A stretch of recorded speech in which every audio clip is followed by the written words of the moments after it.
to student groups on campuses studying Black history and culture, again, before Black studies became formalized, that would be the high watermark. And it's been in decline ever since. And I'm going to talk about those declines, and I'm going to give you some examples of it just so that we're all on the same page and you just don't have to take it from me. But just to lay out a kind of framework, if we were to graphically look at this, and I'm just going to use my hands here, we'd say that the scholarly production of Africana studies, being as inclusive as possible, was moving upward. Its fortunes were increasing. And Schomburg was central to that, not the only player, most certainly not, but a major player. At the same time that over those years from 1969 to 2013, as that line's moving in this direction, the historical literacy of young people, the very young people that were critical to the civil rights movement, critical to Black freedom struggles, critical to international movements against colonialism, they started here in that period, and it's been moving in this direction. Not at the college level, and I want to make that distinction. You all continue to be brilliant and smart and engaged, but in terms of K through 12, because many of those kids were coming out of high schools where they knew nothing in terms of knowledge, but they knew it in terms of their experiences, and they knew it from what they were reading in their communities, and they knew it from what the elders in those communities were encouraging them to read. They didn't have that formal engagement, it was organic. And so that line starts here. And this is the case that I'm making, is that it's, one line's been moving in this direction, another line's been moving in this direction. And there have been significant political costs to that process. And one of those costs, and this is going to really be a stretch, is mass incarceration. Now there's no empirical data to prove it. I won't even make a claim for it. I'm a humanist. So I'm working in the realm of soft, squishy, fuzzy stuff here.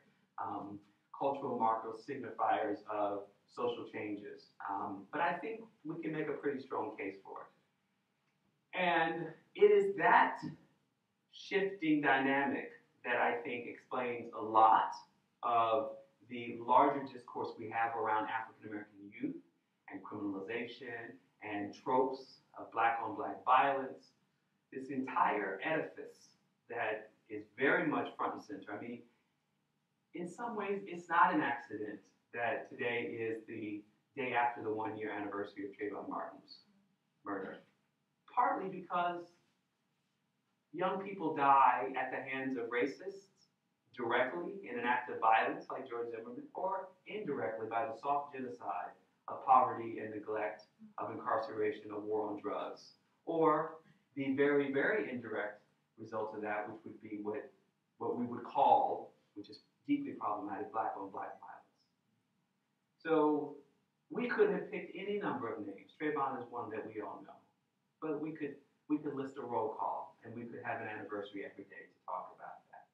So the question I'm posing is, what is it about the line that's moving in this direction that says something about what our kids know and the relationship of what they know and their sense of entitlement and embrace of the world that they are inheriting, and these big macro problems, these big social structures that I think most people in this room would argue are working against them. That's the framework that I want to explore.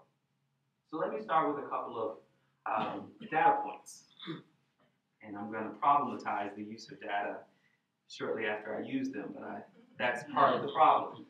So the first thing I want to talk about is, where does history matter in this country?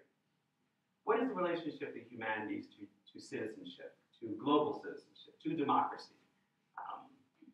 Louis Lapham, who is the former editor of Harper's Magazine, wrote a piece several months ago that really struck my attention, in part because it helped me to think of this in even bigger terms than I was already thinking about it, particularly in relation to the Schomburg Center, where I kept getting this question: what do you do for young people?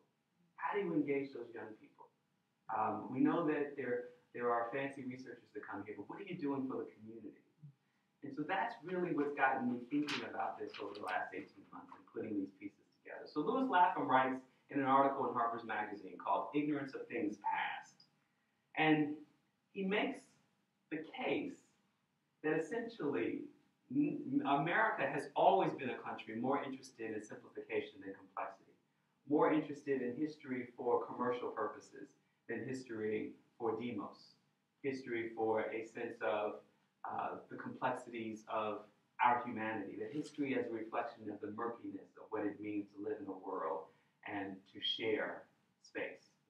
That's a harder sell for history. So he says, quote, that there is an increasingly illiterate populace that is poorly informed about American history, or as poorly informed about American history as they are about the history of ancient Egypt or modern Uzbekistan. His words, and interesting, given how important ancient Egypt is to the foundations of Africana studies, an interesting intersection, even if unintended, for Lewis Lapham. He says, quote, that 76% of college graduates are unfamiliar with the Bill of Rights. 73% of respondents to a recent survey cannot identify America's antagonists during the Cold War.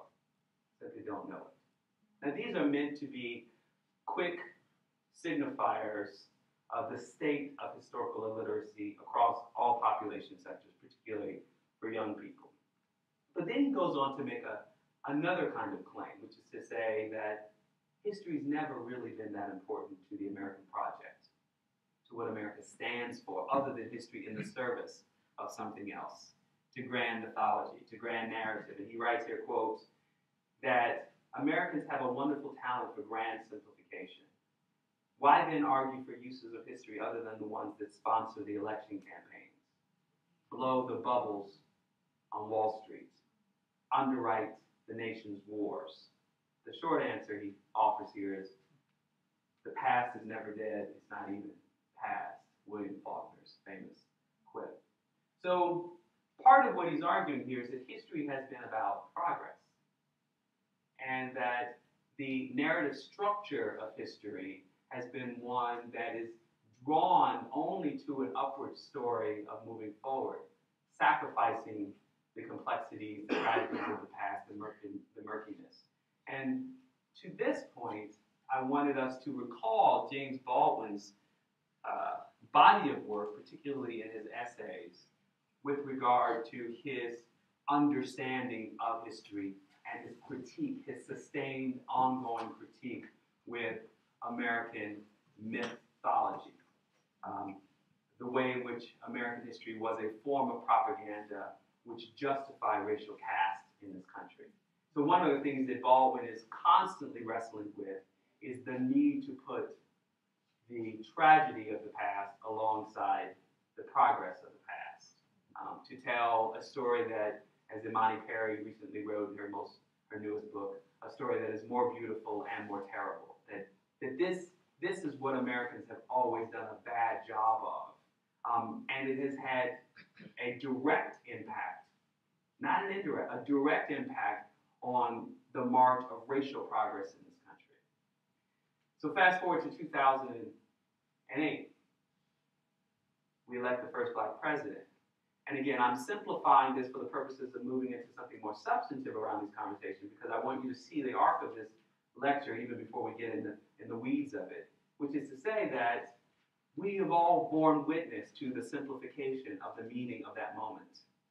That in his singularity as a black man in the White House, there's been tremendous emotional investment that tells us all that we need to know about the state of America, not just in terms of the black people in this country, but the representation of America across the entire globe. Never mind the fact that now as president, he sits in an imperial office, an imperial by the definition of imperialistic, venturing wars with unmanned drones.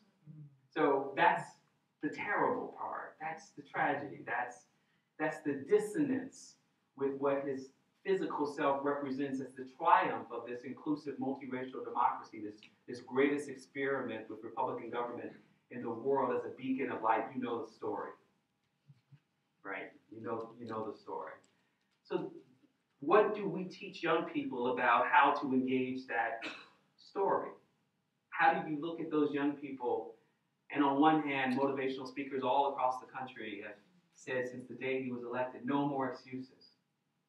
Young people have no more excuses. The image of a black man in the White House in this beautiful nuclear family with exactly 2 children, 2 beautiful daughters, where all of this love is emanating, demonstrates to us that anybody can follow that path, that you too can make it. I mean, that's the story. That's the ignorance of things past. That's the story without tragedy. That's the story that traffics in the currency of the American dream and aspiration. I just heard, just this week, for example, a Republican politician, I cannot remember his name, it was on Morning Joe or something at some point, and fill in the blank, it could be any one of them, but actually said, we are the aspiration party. We are the party of aspiration. But that's just it. That we can say to young people that the predicate for success is most certainly to have ambition and to dream. That we would never say that you should not imagine yourself doing something in the future that will give you joy, that will represent a passion. But we have a responsibility to help them meet those goals. We have a responsibility to train them. We have a responsibility to give them the tools of political and social analysis so they know that when they're taking 2 and 3 and 4 steps forward, that the ground underneath them is pushing them 4 or 5 steps backwards. Right? You need to know when you're on a moving walkway and it's going in the opposite direction. Even if you know you're moving, you need to know that the ground underneath you is shifting.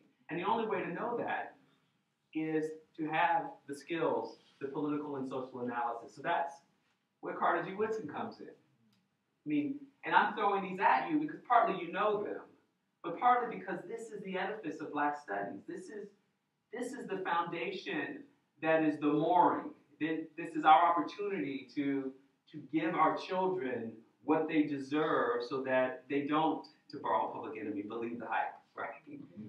Because there's a lot of hype. And when you have the editor of Harper's Magazine who has no particular interest in these issues as they pertain to us, not because he's hostile to them, but because that's not the frame of reference from which he proceeds in his analysis, it tells you something about how significant the hype is, because it touches everyone. No one is immune from but the collateral damage to us. And this is an us about Black and brown youth. That's the theme of the subject today, but that's not exclusive of white children, of Asian children who suffer through the propaganda and the lies. And let's not even talk about the experience of Native American youth in this country, are completely invisible to our political discourse and the fortunes or misfortunes that have befallen their communities. So Carter G. Woodson talks to us about the distinction between education and information.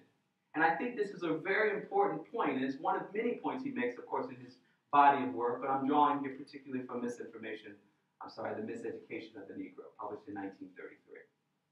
Well, we are saturated by information. One of the ways in which propaganda itself has become so effective in this moment is that we can draw data to our side at the literal touch of a button.